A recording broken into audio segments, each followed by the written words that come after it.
Hola, buenos días. Empezamos la clase y como siempre, por las dudas que tengáis. En el ejercicio 14 pide un grafo simple con 16 aristas y sus vértices tienen grado 3 o 4. Eso lo tenemos, la demostración de que se puede o las posibilidades, Sí, eh, a partir de que deberíamos hacerlo, porque he encontrado uno, pero supongo que para encontrar todas las posibles hay que aplicarlo. sí había calculado primero, en primer lugar, cuántos vértices de grado 3 y cuántos vértices de grado 4 debe de tener. Exactamente, la relación que hay entre las aristas y los grados de los vértices te lo da el teorema de Euler. ¿Y qué es lo que te dice el teorema de Euler?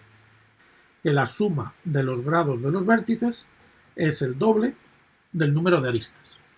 ¿Vale? Esto es el grado de cada vértice. Aquí nos estamos moviendo en todos los vértices. Si solo tiene vértices de grado 3 y vértices de grado 4, pues si sabemos el número de vértices de grado 3 y el número de vértices de grado 4, pues 3 veces el número de vértices de grado 3, 4 veces el número de vértices de grado 4, debe de ser el doble del número de aristas. X e Y deben de ser números naturales. ¿Qué es eso? Efectivamente, una ecuación Diophant. Una vez que hayamos el número de vértices de grado 3 y el número de vértices de grado 4, ¿quiere decir eso que ya lo podríamos dibujar? No, ¿vale? No tiene por qué, ¿vale? Entonces, pero claro, pero ya sabemos por lo menos qué es lo que tenemos que dibujar. Ya si nos salen 5 vértices y 4 vértices, pues ya sabemos que tenemos que poner tantos vértices y empezar a dibujar tantas aristas. Este es el punto de partida. Y el segundo paso, creo recordar que salen dos opciones, ¿vale? Y el segundo caso es ver si esas dos opciones efectivamente se pueden dibujar. Efectivamente, para que sea euleriano, todos los vértices deben de tener grado par. Entonces simplemente hay que mirar los vértices. 4, 4, 4, estos todos tienen 4, por lo tanto este sería un grafo euleriano. Es lo que te dice el teorema de Euler. Este, por ejemplo, no sería euleriano. Grado 5, grado 4, grado 4, grado 4, grado 4, grado 4 y grado 5. No todos son pares, estos sí, pero estos no.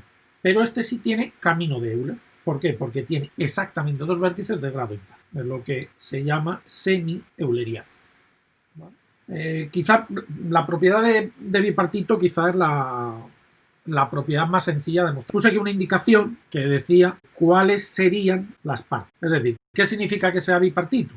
Que tengo que poder meter unos cuantos vértices en un conjunto, otros cuantos vértices en otro conjunto, de tal manera que las aristas solamente conecten vértices entre un conjunto y otro, entre una parte y otra parte. Pero no haya aristas dentro conectando vértices de cada parte. Por lo tanto, ¿cuál es la manera de abordar este problema? Preguntarse cuáles serían esas partes. Entonces, aquí basta simplemente ir recorriendo los vértices del grafo y decir, bueno, si fuera un grafo bipartito, yo podría poner unos vértices en una parte y otros vértices en otra. Pues empezamos por el vértice A. ¿Eso qué significa? Eso significa que el vértice A está conectado con B, con D y con F. El A tiene que estar en una de las dos partes. Me da lo mismo ponerlo arriba que abajo. Pero si yo pongo el A aquí, si el grafo fuera bipartito, ¿dónde tendría que estar B, D y F? Pues necesariamente aquí. Porque las aristas solamente pueden conectar la parte de arriba con la de abajo. B, D y F. Y así seguimos. Es decir, vamos a ir siguiendo por los vértices a ver si somos capaces de encontrar cada una de las dos partes. ¿Cuándo acabaremos? Pues una de dos, cuando hayamos dibujado el grafo de esta manera, hayamos dibujado el grafo separando los vértices en las dos partes, o demostrando o llegando a un sitio donde la situación es imposible. Vamos a ver qué ocurre aquí y vemos cuál es la conclusión. Seguimos con el B. ¿El B con quién está conectado? El B está conectado con el A, con el C y con el E. Con lo cual esos tres vértices, A, C y E, tienen que estar en la parte contraria de B. El A ya lo teníamos puesto, el C y el E. El C y el E. Y efectivamente, por lo tanto, ya hemos completado los vértices de B. ¿El C con quién está conectado? Con el B, con el D y con el F. con el B, con el D y con el F. Pues efectivamente seguimos pudiéndolo dibujar de esa manera. El D igual, D con A, C y E, A, C y E. Y el F y el E, que son los mismos que me quedan, B, D y F, B, D y F, y A, C y E, A, C y E. ¿Vale? Realmente, si os fijáis, una vez que hemos hecho los dos primeros, si os fijáis, en cada columna hay B, D y F, B, D y F, B, D y F. Y en las otras columnas, A, C y E, A, C y E, A, C y E. Por lo tanto, este grafo no solamente es bipartito, sino que es el grafo K33. Es grafo bipartito completo, porque están todos los vértices de cada parte unido con todos los vértices de la otra. Agustín, para que una propiedad sea bipartito no tiene por qué ser bipartito completo. No, efectivamente. Una cosa es bipartito, que quiere decir que puedo encontrar las dos partes, y otra cosa es bipartito completo, que además de tener las dos partes, tienen que estar todas las aristas. Por ejemplo, si aquí no hubiera estado, imagínate que la arista F no hubiera estado, ¿vale? Que esta arista no hubiera estado. Ese también sería bipartito, ¿vale? No sería completo, pero también sería bipartito. Vamos a cambiar un poquito el grafo. Pues voy a quitar esa arista, por ejemplo, y voy a añadir, pues por ejemplo, la F. Vamos a hacer el mismo proceso con este grafo. Pues empezaríamos igual. Pondríamos aquí el vértice A y el vértice B, D y F aquí. B, D y F. Con lo cual, hasta ahí, igual que antes. Ahora también pasaríamos con el B, haríamos lo mismo. Pues con el B está conectado con el A, con el C y con el E. A, C y E. ¿Vale? Entonces, de momento vamos bien. ¿Qué pasa ahora? Al llegar a la C, ¿qué me encuentro? Pues que ahora la C dice que tiene que estar conectado con la B, bien, con la D, bien, con la F, bien, pero ahora me dice que tengo que conectar la D y la C. Ya no es bipartito. Al llegar aquí, ya demostramos que no puede ser bipartito. Porque para poder dividir, para que haya una arista, el C y el E tienen que estar, por un lado, tienen que estar en el mismo parte, porque B está conectado con C y E, pero por otra parte hay una arista entre C y E, con lo cual este grafo no puede ser bipartito.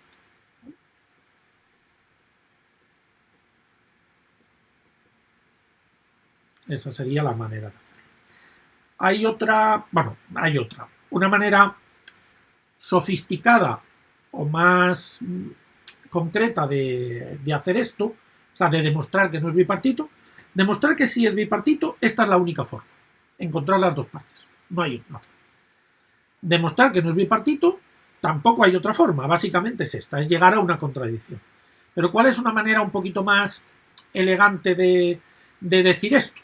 Pues demostrar que hay algún subgrafo que no es bipartito, que sabemos que no es bipartito. Y en ese caso recurrimos a grafos conocidos. Digo esto para que recordéis lo que decía ayer de los ejemplos básicos, a grafos conocidos que no son bipartitos. Por ejemplo, los ciclos de longitud impar no son bipartitos. En particular, los ciclos de longitud 3 no son bipartitos. ¿Qué es lo que hemos encontrado al hacer esto? Pues nos hemos encontrado un ciclo de longitud 3, CEB.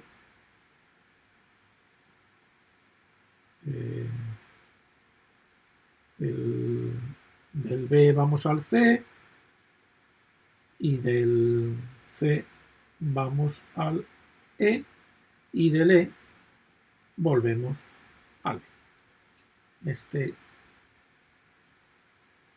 Este ciclo que hemos encontrado nos dice que el grafo no puede ser bipartito.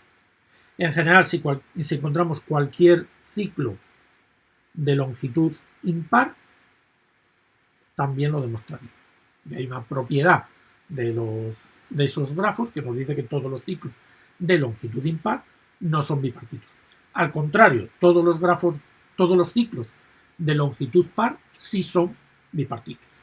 Esto sobre todo se ve muy bien en los dibujos. Cuando tenemos hecho el dibujo, pues si somos capaces de encontrar un ciclo de longitud 3, por ejemplo aquí, como tengo un ciclo de longitud 3, pues ahí no hace falta hacer nada. Ya directamente sé que no es bipartito. Para los grafos eulerianos, sí, que sean Que los vértices tengan grado par es condición suficiente para Es que condición sean eulerianos. suficiente y necesaria. Aquí te lo dice. Sí y solo sí, ¿vale? Sí y solo sí.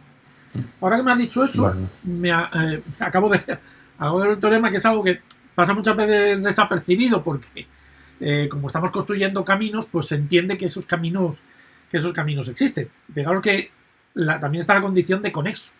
Obviamente, como tengo que añadir todos los vértices, todas las aristas, pues obviamente tengo que poder conectarlo todo. Por lo tanto, si el grafo, todos los vértices son de grado par y es conexo, entonces es euleriano. ¿Esto supone algún problema? No, porque lo normal que vamos a hacer, comprobar que todos los vértices son de grado par y después aplicar el algoritmo de Hall-Horsack para construir el grafo. A la vez que construimos el circuito utilizando el algoritmo, ya nos va a salir si es conexo, ¿no? Recordar que hacemos una búsqueda, pero también tiene que ocurrir que sea conexo. Por lo tanto, estrictamente lo que me preguntabas, pues la respuesta verdad que sería que no. Le tienes que añadir el que sea conexo, pero bueno, eso va implícito luego al hacer el algoritmo. Sí, en el ejercicio 5, por ejemplo en el B, cuando hacemos la búsqueda en anchura, ¿el primer vértice inicial tiene que ser A o puede coger, por ejemplo, el C? Estas búsquedas no son un problema en sí mismo de teoría de grafos, ¿vale? Entender que encontrar un árbol generador sí puede ser un problema en sí mismo, pero lo que es el recorrido no es un problema en sí mismo. Es algo que se hace dentro de otros algoritmos. Por ejemplo, el que acabo de mencionar, para construir el circuito de Euler. Pues la estrategia de búsqueda en el algoritmo de Hall-Horsack normalmente es primero en profundidad. Por lo tanto, es algo adicional o algo que forma parte de otros algoritmos. Con lo cual, si no te dicen nada, puedes elegir el vértice que quieras. Si yo te digo, encuéntrame un árbol generador con raíz en A, pues tienes que empezar en A. Si yo no te digo el árbol, pues podrías empezar por el que sea. Por lo tanto, o bien te lo dice el problema, o bien te lo dice el tipo de algoritmo, el algoritmo que estés aplicando, o si no, lo puedes elegir tú. En este caso, como no te digo nada, simplemente te digo que hagas el árbol primero en anchura y luego en profundidad, pues en principio podrías elegir el vértice que quisieras, incluso el orden que quisieras. Tienes que establecer un orden. Hombre, es siempre más cómodo seguir el orden lexicográfico, el orden alfabético, pero también podrías elegir el inverso, ¿vale? Por lo tanto, si te lo digo, sí, y si no te lo digo, el que quieras. De hecho, es verdad que tal como está aquí el dibujo, pues empiezas por el H, que ya te sirve como raíz, pues casi ya tiene la forma de árbol, ¿vale? No estaría simplemente con hacer una cosa así, por ejemplo, y ya tendrías un árbol generador. Ese sería primero en profundidad, habiendo elegido primero este, luego este, luego este, luego este, luego este, luego este, luego este, y como no puedo, vuelvo hacia atrás y luego ya sigo por aquí, ¿vale? Entonces ese sería ese sería un recorrido primero en profundidad. Bueno, os sugiero que podéis probar varias posibilidades de elección, pero bueno, siempre teniendo en cuenta que si tenéis alguna red, aquí da un poco igual porque es en dibujo. Cuando se hace sobre tabla, pues sí conviene seguir el orden para no perdernos. Ayer lo comentaba, el problema del isomorfismo, ¿cómo se resuelve? Es decir, nos plantean un problema, tenemos que decidir si dos grafos son equivalentes, son isomorfos, perdón, ¿vale? Al final, ¿cuál tiene que ser la respuesta? Las dos posibles respuestas me dicen, ¿esos grafos son isomorfos? Las dos posibilidades son o que sí lo sea o que no lo sea. Luego me paro un poco más, que creo que lo que me preguntaba Ignacio, en cuál es el proceso que tenemos que seguir realmente para pensar el ejercicio, ¿no? Pero vamos a ver cuál es la respuesta y en función de la respuesta vemos cuál es el proceso de pensamiento. Si nos dicen que sí, tenemos que escribir el isomorfismo, ¿vale? Es la única manera. Y si la respuesta es no, tenemos que dar invariantes.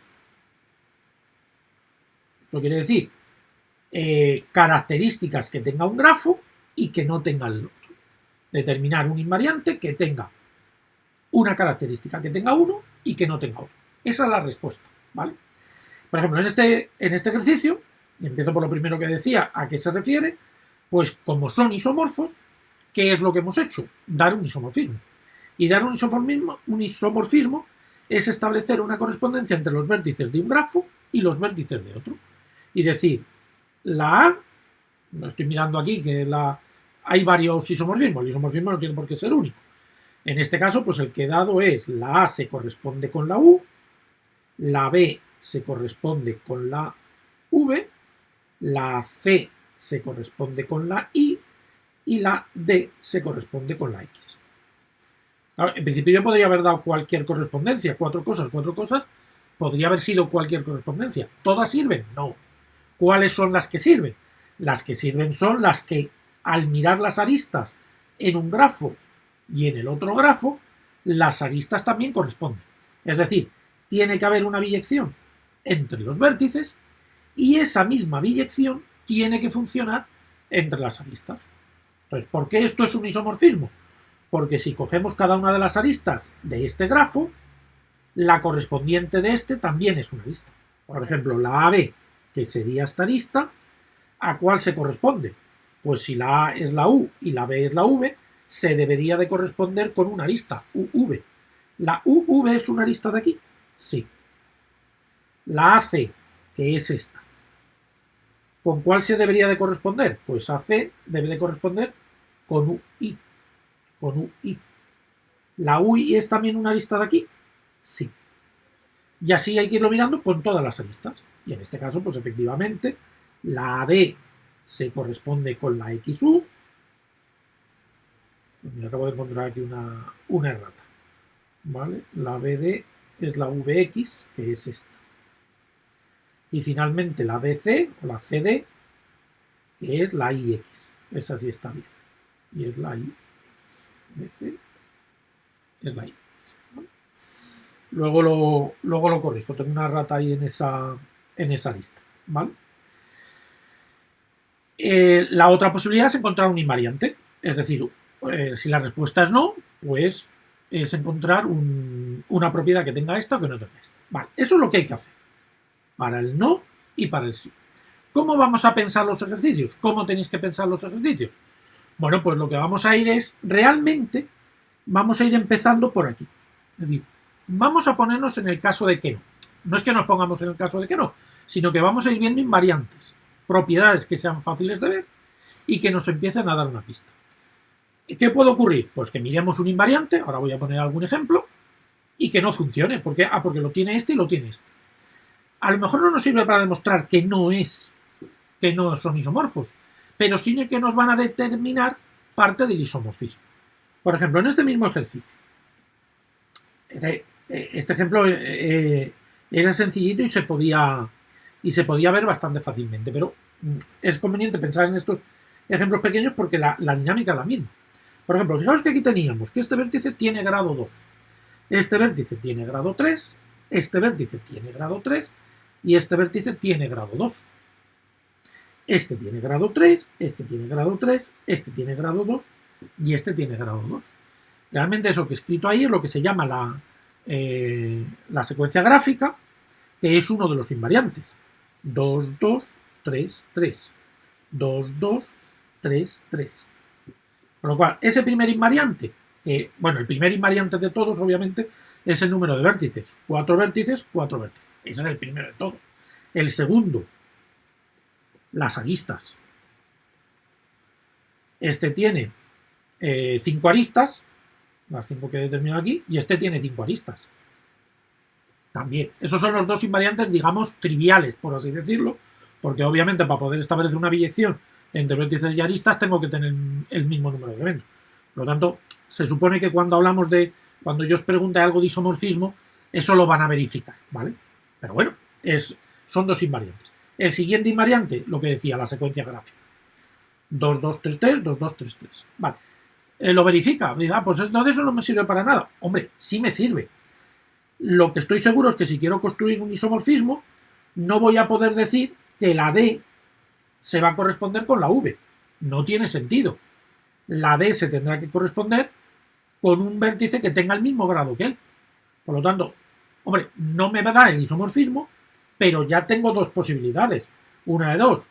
O el A va con el U y el B con el V, o al revés. Y es la única posibilidad de construir ese isomorfismo.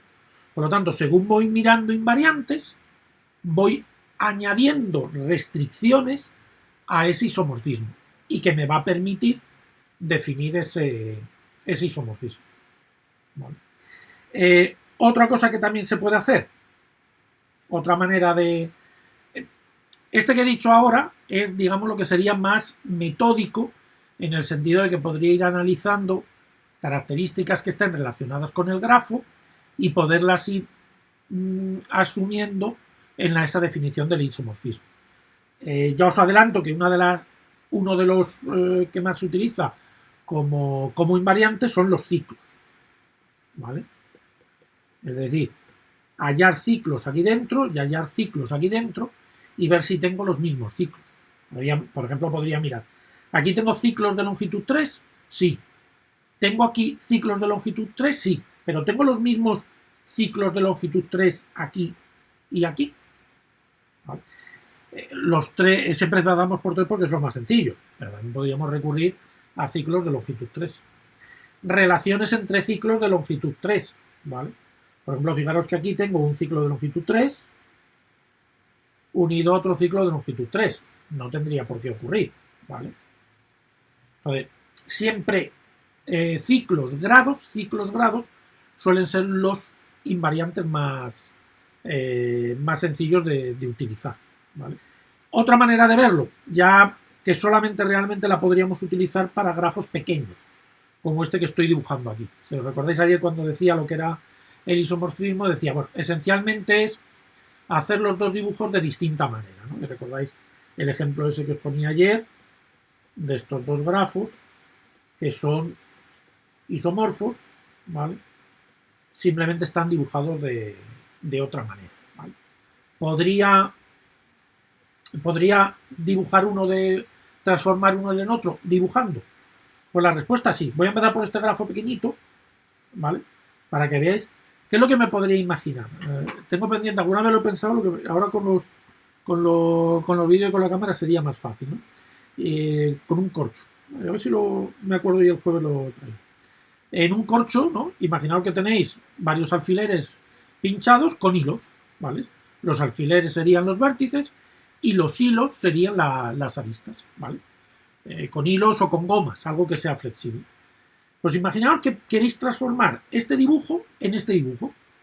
¿Podríais hacer algún cambio aquí que me lo transformara en esto? O al revés, ¿vale? En uno en otro o el otro en el uno. Bueno, pues una idea sería, imaginaos que esto es un alfiler, ¿vale? Yo desclavo este alfiler y lo pincho aquí en medio. Desclavo este alfiler y lo pincho ahí en medio. Si os fijáis, si hago eso, naturalmente arrastrando los hilos que decía, hago esto, ¿vale? Porque me quedarían estos tres vértices, que serían los de fuera, y este, que es el que está aquí fuera, lo he pasado aquí dentro, que sería este. O si queréis al revés, lo lleváis fuera. Esa también es una forma de verlo. Obviamente esto ya no es algoritmo, ni lo podríamos convertir en un proceso implementable, pero bueno, para ejercicios, para ejemplos pequeñitos y que son muchos de los que vamos a manejar ahora, pues también es una técnica. Y también nos ayuda pues a entender qué significa eso de isomorfismo, que es esencialmente hacer el dibujo de dos maneras distintas, ¿vale? Que sí. El A1, A5, A4, A3. A ver, repite. El A1. A1, A5, A4, A3. 5, 4. Imaginemos ese cuadrado. Sí. Esos son los vértices del cuadrado segundo. De este de aquí, ¿no?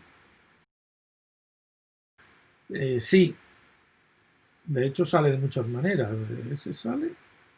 Sí. Sí, efectivamente. Hombre, había un cuadrado que se veía más fácil, más directo, que era este.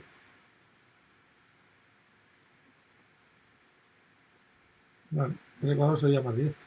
Y mira, piensa lo que acabo de decir aquí con... Bueno, esto realmente es K4. Lo que acabo de decir con este ejemplo de aquí abajo. Si este A1 te lo traes aquí,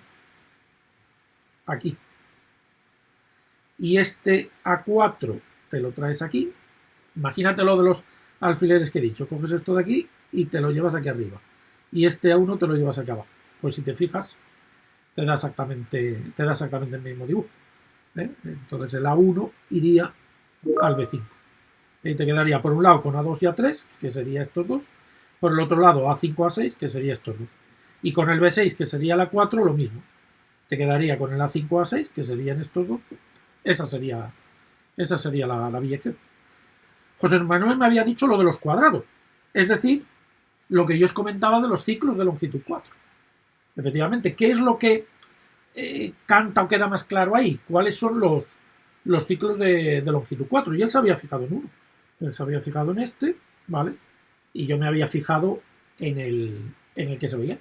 Pero es, al final, ¿cómo se puede definir el isomorfismo? ¿O cómo sería la primera? Empiezas a mirar los invariantes, que pueden ser los ciclos, y dices, bueno, pues aquí tengo un ciclo de longitud 4, los vértices de este ciclo de longitud 4 los tengo que hacer corresponder con un ciclo de longitud 4 de aquí. Entonces busco aquí un ciclo de longitud 4. Y a partir de ahí intento completar el isomorfismo. ¿Que no funciona? Pues hacia atrás y otro intento. Hay métodos, tengo que buscar porque hay un artículo no muy antiguo, y cuando digo muy antiguo me refiero de 2-3 años, en el que se había demostrado que el problema del isomorfismo tenía menos complejidad de lo que hasta ahora se había establecido, se había demostrado, es decir, que se había encontrado procedimientos menos complejos. El demostrar que dos grafos son isomorfos es un problema con relativa complejidad, ¿vale? Se puede implementar, se puede mecanizar. ¿Cómo se puede mecanizar? Pues básicamente, o sea, ¿cómo se puede, cuando digo mecanizar, cómo se puede implementar? Pues básicamente probar todas las reordenaciones de vértices y para cada reordenación comprobar la biyección de aristas. Obviamente eso hacerlo a mano es poco menos que imposible. Fijaros, este grafo que es relativamente pequeño, si te pones a probar todas las permutaciones, son 4 factorial, son 120. Para hacerlo a 120 no, me he pasado 4 por 3, 12, por 2, 24. Bueno, si fuesen 5, pues serían 120. Es decir, probar todas las permutaciones y luego para cada una de las permutaciones ver si verifica esto, pues obviamente hacerlo a mano no es posible. Un ordenador lo hace y ya está. Pero vuelvo a decir lo mismo. Vale, con 5 120 es poco. Pero ¿y si lo hacemos con 1000 factorial? Eso ya es una barbaridad. Con lo cual hace falta estrategias que reduzcan esa complejidad. Entonces, no es muy antiguo, ya digo, es 2 o 3 años. A ver si luego busco, encuentro el artículo que lo tenía por ahí. Se había reducido la complejidad. Cuando lo hacemos a mano, obviamente, pues nos dejamos llevar por estas cosas que he dicho ahí. Vamos mirando invariantes, fundamentalmente ciclos y relaciones entre ciclos, para ir haciendo una búsqueda más eficiente de ese isomorfismo. Bueno, ya que estamos con el isomorfismo, ¿el 9 lo ha pensado alguien? A mí me salía que no. Que no. ¿Y qué invariantes has encontrado? Lo primero, ¿por qué has elegido el V? ¿Por qué has elegido el V? Dile a tu compañero por qué has elegido el V. Bueno, como he dicho antes, número de vértices coincide, número de aristas coincide, ¿vale?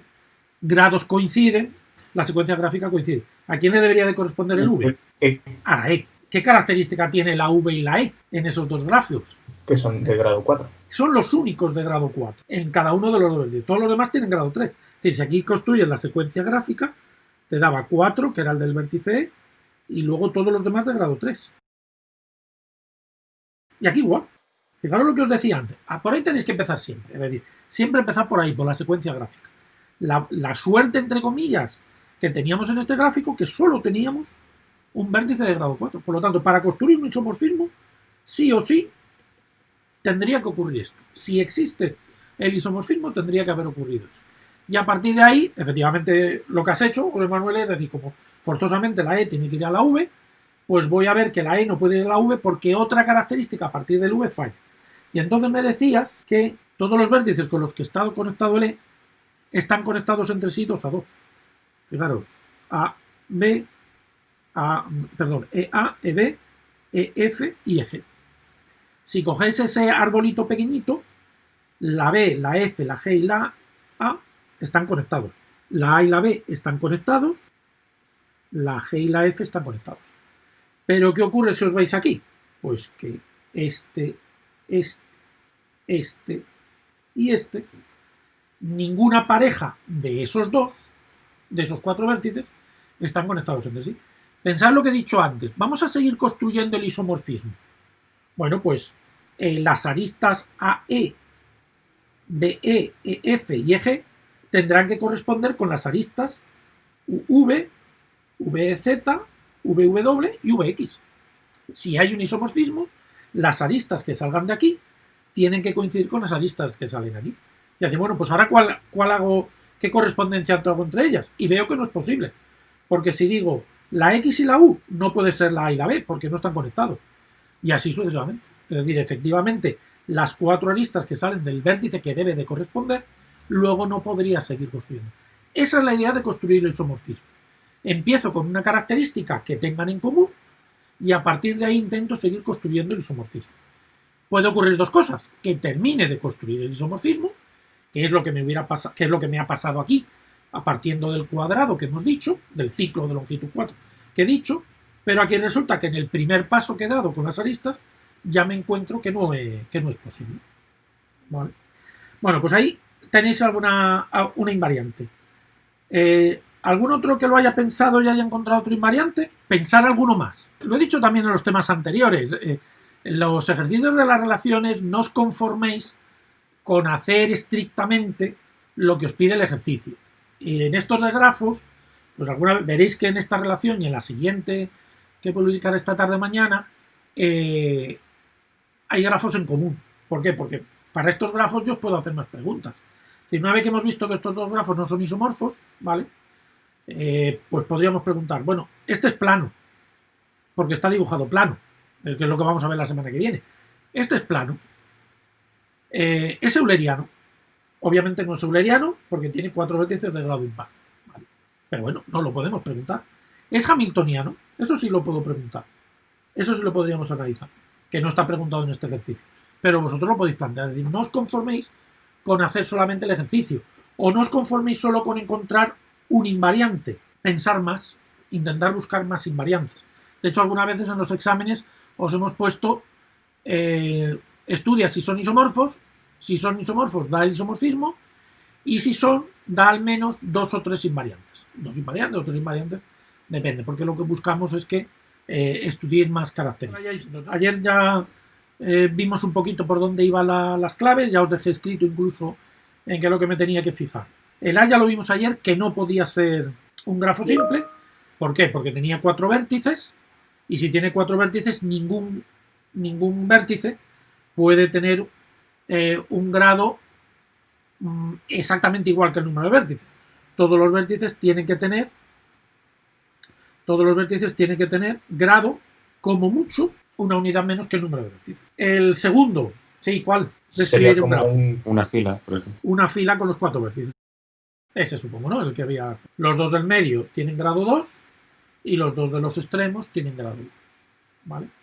Esto también lo digo, son ejemplos pequeñitos para que penséis en que es un grafo que se puede dibujar. Esto no es un tipo de ejercicio que yo vaya a poner en un examen, pero fijaros que nos ayuda a pensar en las propiedades, teorema de Euler, y pues, es de lo que se trata este ejercicio siguiente. Y el último, Javier, porque has dicho que no se puede. Tiene un grado impar. La suma de los grados es impar. 2 más 2, 4, 6 y 3, 9. La suma es impar. El 2 era muy parecido. El primero, ¿puede ser grafo simple? No, porque tendría un vértice de grado 5. Efectivamente. No por la misma razón que el primero. Si tiene 5 vértices, no puede tener un vértice de grado 5. El segundo. Tampoco. ¿Tampoco por qué? Porque hay uno que tiene grado 0 y otro que tiene grado 4. Efectivamente. Al tener uno grado 0, habíamos dicho, el grado de cada uno tiene que ser menor o igual que n-1. Pero si uno tiene grado 0, al final en este caso me queda n-2. Por lo tanto no puede haber uno de 4. Es decir, no puede haber uno de 0 y uno de 4. ¿Y el último? Sí. ¿Qué has pensado? Una especie de rombo, pero sin diagonal menor. Eso, ¿no? Ahí sí. Correcto. ¿Vale?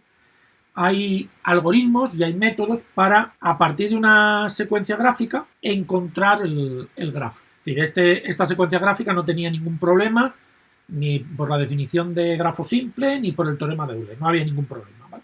Aún así, podría no haber un grafo que tuviera esa secuencia gráfica. Vale, pues hay algoritmos para hacerlo.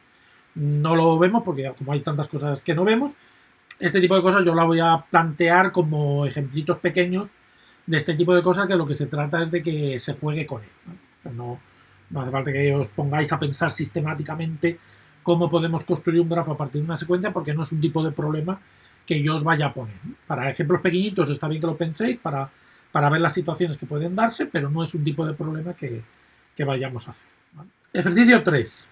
¿Alguien lo ha pensado? Yo lo he pensado con un grafo completo en el vértice y por lo tanto va a tener n-1 conexiones, y eso lo utilizo con Euler, dando el doble de las aristas. Muy bien, esa es la manera mejor de hacerlo. ¿Qué es lo que quería que pensáis en este ejercicio? Recordar, aquí tenemos grafo completo y aquí tenemos grafo bipartito completo, ¿vale? Son dos de los tipos de grafos que os dije que eran básicos para estudiar otras propiedades. Por lo tanto, conviene conocerse muy bien las características de estos grafos. Y lo que ha dicho vuestro compañero del grafo completo, pues es perfecto. Voy a dibujar el de 4, que ya lo había dibujado varias veces. Simplemente para... En un grafo completo, ¿qué es lo que hay? Si tenemos n vértices, ¿cuál es el número, cuál es el grado que tiene cada vértice? Pues como todos los vértices están conectados con todos, el grado de cada vértice es n-1. Por lo tanto, tenemos n vértices de grado n-1.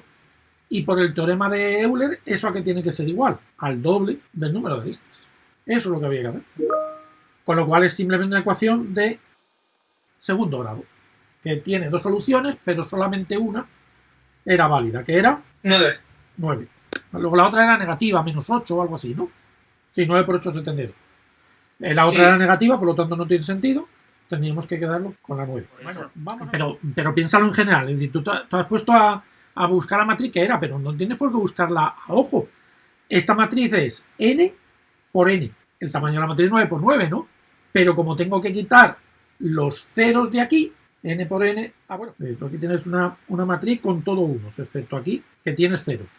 Y de tamaño n por n. ¿Cuántos entonces es el número de unos que hay ahí? N cuadrado, que es el tamaño de la matriz, menos n, que es la diagonal. ¿Y el resultado cuánto es? ¿Eso es el número de aristas? No, porque el número de aristas serían los unos que hay por aquí, pero también el número de que hay por aquí. Es decir, aquí había 36 y aquí había 36. Es decir, 2 veces 36, que es justamente lo que hemos hecho aquí. Y en el apartado B, siendo el número de aristas 12 por m, 72 aristas son 12m. Así que m tiene que ser 6. efectivamente, vamos a razonar qué es lo que quería que pensarais aquí. En el apartado A, ¿cuál es el número de aristas de un grafo completo? Bueno, la formulita del número de aristas a partir del número de vértices. N cuadrado menos n partido por 2, ese sería el número de aristas. Y en el apartado B lo mismo para un grafo bipartito completo. Si tengo que tener todas las aristas que me unen todos los vértices de una parte con otra, ¿cuántas aristas tengo? Pues el producto de el tamaño de un lado con el tamaño de otro. El número de aristas de KNM es exactamente igual a n por n. Si queréis lo podéis pensar por supuesto por el teorema de Euler. ¿Cuál es el grado de este? N, pues n por m. ¿Cuál es el grado de este? M, n por m. N por m más n por m dividido por 2, pues n por m. Por lo tanto, como el número de aristas de KM12 es 12 por m, para que eso sea 72, pues m tiene que ser 6. No os conforméis con resolver los ejercicios. Pensar en qué es lo que aprendemos con cada ejercicio. En este ejercicio mi objetivo no es que calculéis 6 o que calculéis 9, sino que penséis en cuál es el número de aristas de un grafo bipartito completo y cuál es el número de aristas de un grafo completo. Eso es lo que quiero que penséis. Y una vez que pensáis eso, resolvéis el ejercicio. ¿Qué es lo que se tiene que quedar o qué es lo que se os tiene que quedar para ejercicios siguientes y para cosas siguientes que trabajemos? Cómo hemos calculado ese número de aristas y cuál es el número de aristas de ese tipo de grafos. Y lo mismo. Bueno, en este ejercicio ya prácticamente lo hemos visto todo. Hemos visto antes que es bipartito. Ayer vimos que era conexo porque calculamos, ¿verdad? Nos quedaría ver si es euleriano y hamiltoniano. Euleriano es siempre lo más sencillo y en este caso pues no es ni euleriano ni semi-euleriano, puesto que el grado de cada vértice es 3, ¿vale? Digamos que el grado de cada vértice es el número de elementos que hay debajo de esa primera fila, ¿vale? El grado de A es 3, el grado de B es 3, todos son 3, por lo tanto no es euleriano. Pensar si es hamiltoniano, eso os lo dejo un poquito más para que lo penséis. En el euleriano, Sí, si no tiene un circuito, no es euleriano, pero si tiene un camino pero no tiene circuito, es es semi-euleriano. semi-euleriano, efectivamente. Euleriano si tiene circuito, semi-euleriano si tiene camino de Euler, ¿vale? Pero bueno, si dices simplemente tiene circuito de Euler o tiene camino de Euler, también vale, pero si te pregunto euleriano, es circuito. Y lo mismo con Hamilton, ¿vale? Si te digo hamiltoniano es que tiene ciclo de Hamilton, camino cerrado. Y puede tener camino de Hamilton y no ciclo de Hamilton, ¿vale? Sería también semi-hamiltoniano, ¿vale? Pero si decimos hamiltoniano y euleriano, es que el camino es cerrado, circuito o ciclo. El teorema 3.2.54, el último para comprobar si es hamiltoniano o no, no lo he entendido bien. De los problemas que vemos en esta semana, como ya decía ayer, hamiltoniano es el problema algorítmicamente más complejo. ¿Eso qué quiere decir? O sea, si digo que es complejo, lo que quiere decir, el juego lo pondré en un resumen de los resultados, lo que quiere decir es que necesito más resultados teóricos que me ayuden a resolver el problema. La dificultad de hamiltoniano, aparte de la dificultad de construir el ciclo o el camino de Hamilton, la dificultad algorítmica de construir el ciclo o el camino de Hamilton, es que no tengo ningún resultado como el de Euler para los eulerianos. No tengo ningún resultado que me diga un grafo es hamiltoniano si y solo si ocurre tal cosa. En Euler sí lo tenemos. Un grafo es euleriano si y solo si es conexo y todos los vértices tienen grado par. Perfecto.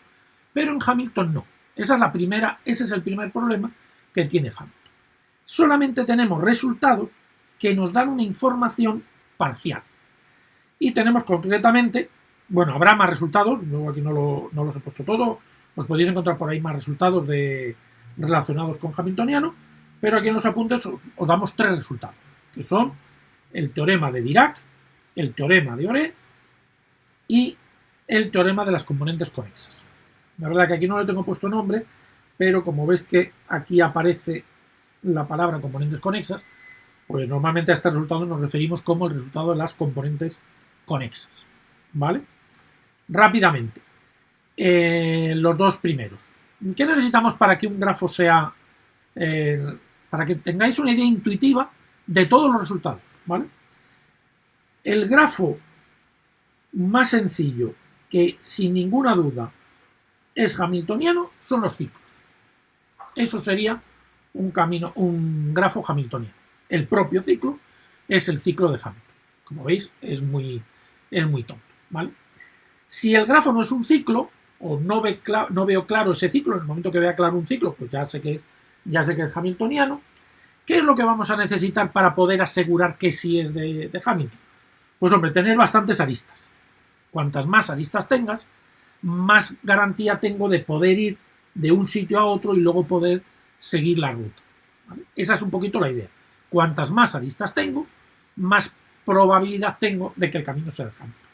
Eso es básicamente lo que me piden los teoremas de Dirac y de Ore. Tener suficientes aristas. Concretamente, el teorema de Dirac me dice que si el grado de cada vértice es mayor que la mitad del número de vértices, tengo suficientes aristas como para poder construir el ciclo. Ese es el teorema de Dirac. Si el grado de cada vértice es mayor o igual que n medios, entonces tengo suficientes aristas. Y el teorema de Ore lo que me dice es que si para cada par de vértices que no estén conectados, porque claro, aquí la gracia es poder conectarlos todos, ¿vale? Lo que decía aquí. La gracia es poderlos conectar todos, ¿vale? Poder construir un ciclo que me los conecte todos. Entonces, ¿qué es lo que tengo que tener? Pues que aquellos que no estén conectados directamente, que no tengan una arista que va del uno al otro, tener la garantía de que voy a poder encontrar un camino alternativo. Entonces, para los que no sean adyacentes, si el grado, la suma de los grados es mayor que el número de vértices, también tengo asegurado que voy a encontrar ese camino. Entonces, como veis, los dos son del estilo, el grado de es suficientemente grande como para tal, tal y tal. Dirac y Oren. El número del grado es suficientemente grande como para eso. Vale.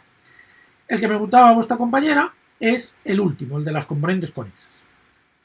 Y la manera más fácil de entenderlo es volver otra vez al ejemplo del ciclo. Si un grafo fuese hamiltoniano, básicamente yo podría encontrar un ciclo como ese. Luego podría tener más aristas. ¿Vale? Esta. Podría tener más aristas, pero seguro que tengo esa. Y como mínimo, teniendo esa, ya sé que es. Hamiltoniano. ¿Qué le ocurre os estoy dando esta idea para que recordéis rápidamente el teorema este. ¿Qué es lo que ocurre a este grafo? Al ciclo que he dibujado. ¿Qué pasaría si en ese ciclo, si quito un vértice y quito sus aristas, me sigue quedando un grafo conexo?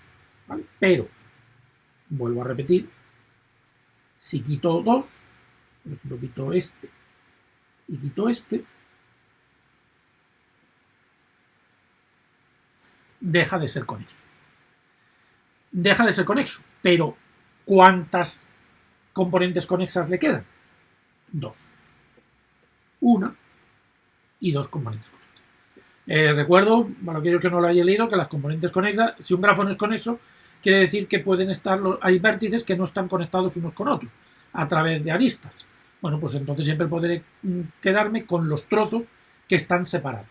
Lo cual al final, cada grafo que no sea conexo es que está dividido en varios subgrafos que están completamente separados. Esos subgrafos que están completamente separados, lo que se llama las componentes conexas. ¿Vale? ¿Y si quitara 3? No lo voy a quitar porque si no se ve mal. Voy a tachar. Imaginaros que quito este vértice y sus aristas y este vértice y sus aristas, ¿vale? Y este vértice y sus aristas. Obviamente dejaría de ser conexo, pero ¿qué nos quedaría? Nos quedaría este vértice por otro, este vértice por otro y este vértice con esta arista por otro. Si quitamos este y este, con sus dos aristas que inciden, dejaría de ser conexo, pero nos quedarían tres cosas. Este vértice por un lado, este vértice por otro y esta arista por otro. Bueno, pues eso es lo que dice el teorema. Ahora vamos a leer el teorema. Lo que dice el teorema es que si el grafo es hamiltoniano, como este que está dibujado aquí, y quito un número de vértices, el que quiera, obtengo un grafo, quito un número de vértices, el que sea, y las aristas que inciden en él. ¿Vale? Bueno, pues el resultado tiene que ser tantas componentes conexas o menos que el número de vértices que he quitado. Si quito 3, me tienen que quedar 3 o menos. Si quito 4, me tienen que quedar 4 o menos. Aquí he puesto el caso más radical, en el que me quedan exactamente 3, pero fijaros que podría haber, si quito este vértice, si quito este vértice y sus dos aristas, quito este vértice y su arista, quito este vértice y su arista, me quedaría una única componente conexa. Eso sí tiene que ocurrir. Si quito 3 vértices, me tienen que quedar menos número de componentes conexas que el número de vértices que he quitado. En el peor de los casos es lo que hay aquí, que he quitado 3 vértices y me han quedado 3 componentes conexas. Fijaros que es una condición necesaria. Si un grafo es hamiltoniano, es necesario que ocurra esto. Es una condición necesaria. Las dos que hemos visto arriba son condiciones suficientes. Es suficiente que al grado le ocurra esto, es suficiente que a la suma de los grados le ocurra esto, para demostrar que son, para que sean hamiltonianos. ¿Sí? estas serían suficientes, condición suficiente, condición suficiente, y esta última es una condición necesaria. El teorema de Ore, ¿cómo sabemos que esos dos vértices no son adyacentes? Con la tabla también. Si miras da la casualidad que en el primer fotograma que aparece justo es el teorema de Ore. Yo te tengo que dar o bien el dibujo, o bien la lista de adyacencia, o bien la materia de adyacencia. En este caso, con la materia de adyacencia se calcula mejor, pero también se puede hacer con la lista de adyacencia, ¿vale? O directamente sobre el dibujo. ¿Qué pasa en este caso en la materia de adyacencia? Es más fácil verlo, porque ¿cuáles son los vértices que no son adyacentes? Pues justamente las posiciones que son 0. Si tengo un 0 aquí, quiere decir que el segundo con el cuarto no está conectado. El segundo es el B con el cuarto, que es el D. No hay una arista BD. Por eso hay un 0 aquí, ¿vale? Por lo tanto, los ceros precisamente son los pares de vértices que corresponden a que no son adyacentes. Cuando digo son adyacentes me refiero a que no hay una arista. Conectados es que hay un camino, pero adyacentes tiene que ser una arista. Con lo cual, ¿cómo aplicamos aquí el teorema de Ore? Pues muy fácil. Para este 0 calculo el número de el grado que nos lo da la columna y el grado que nos lo da la fila. 3 más 3, 6. Y para cada uno de los ceros lo calculas. Es decir, para cada 0 calculo unos de la columna, unos de la fila y uno de la columna.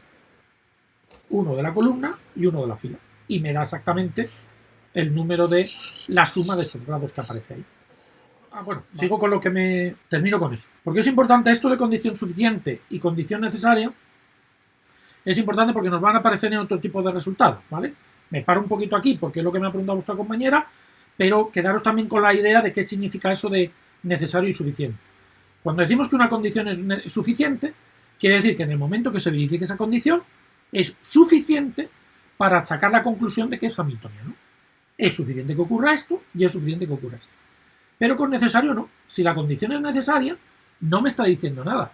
Es necesario que ocurra eso. Pero como no tengo un sí solo sí, cuidado con eso, ninguno de los teoremas son sí solo sí, no me quiere decir que si ocurre eso que acabamos de decir, el grafo sea hamiltoniano. ¿Para qué me sirven entonces las condiciones necesarias? Pues no para demostrar que es hamiltoniano, me sirve para razonar justamente que el grafo no es hamiltoniano. Las condiciones suficientes me sirven para demostrar que sí es hamiltoniano y las condiciones necesarias me sirven para demostrar que no es hamiltoniano.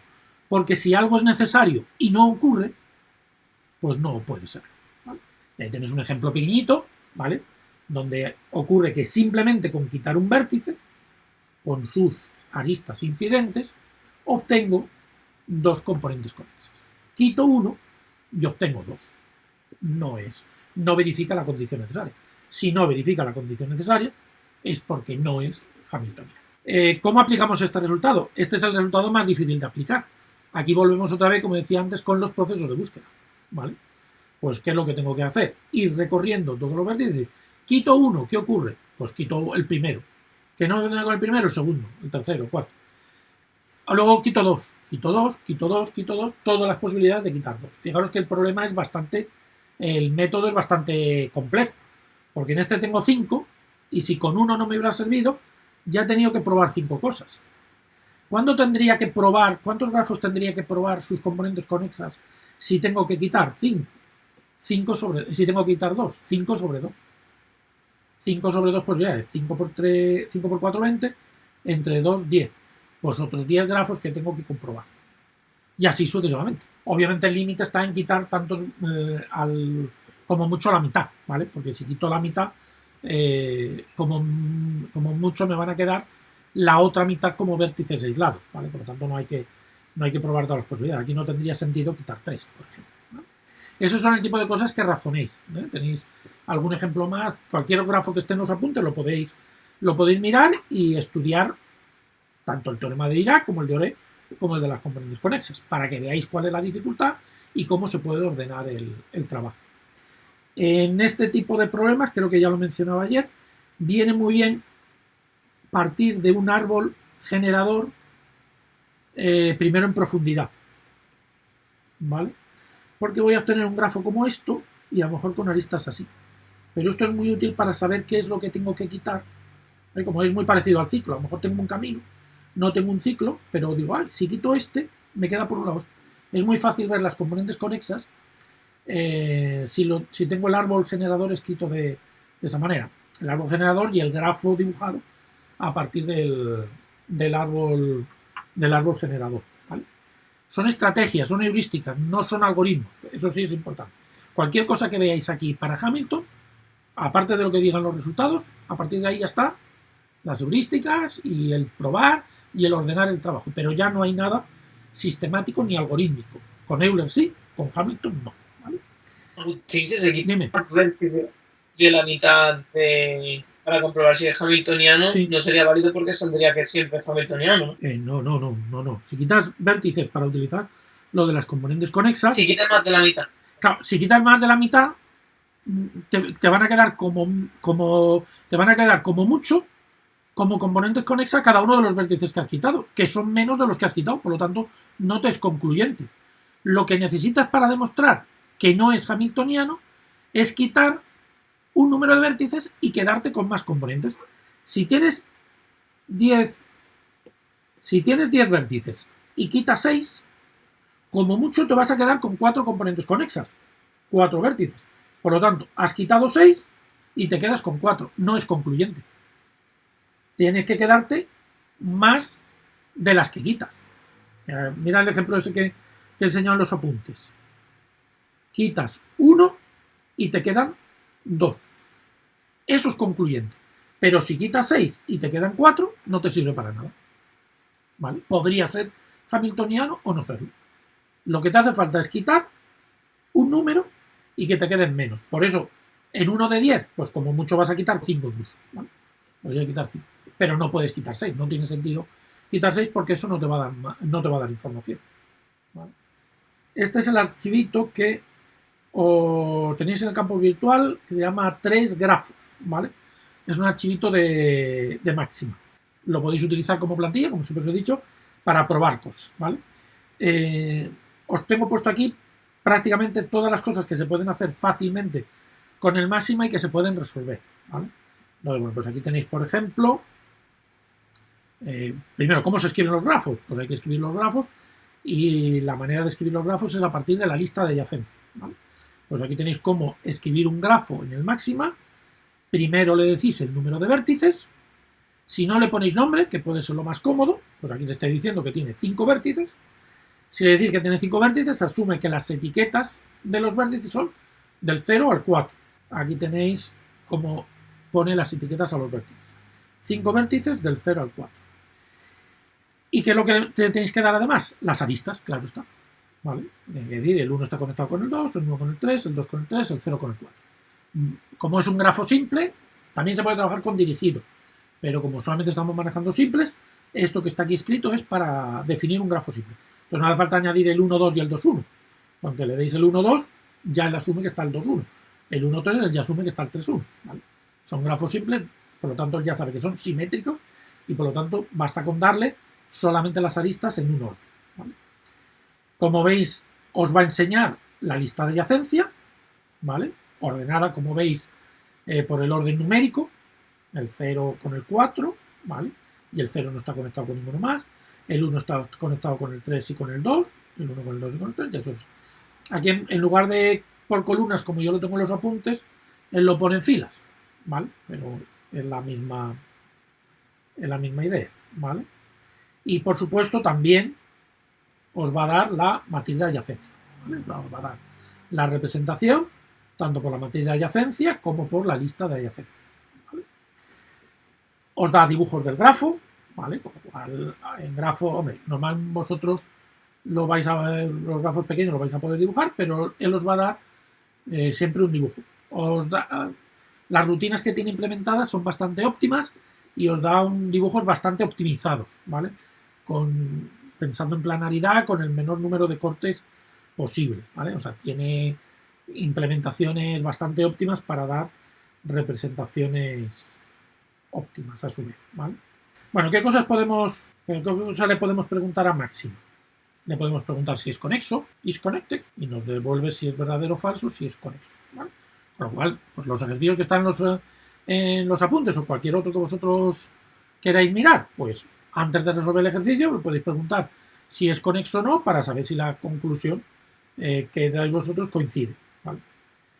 Lo que os decía, hay algunos grafos predefinidos. El grafo completo, pues simplemente le decís quiero el grafo completo de 7 vértices y os devuelve el grafo completo de 7 vértices y podéis preguntarle cosas a partir del grafo completo de 7 vértices o del ciclo de longitud 8. Le podéis preguntar cosas a partir del grafo rueda. Bueno, aquí están los que os he puesto en los apuntes, pues están aquí todos puestos.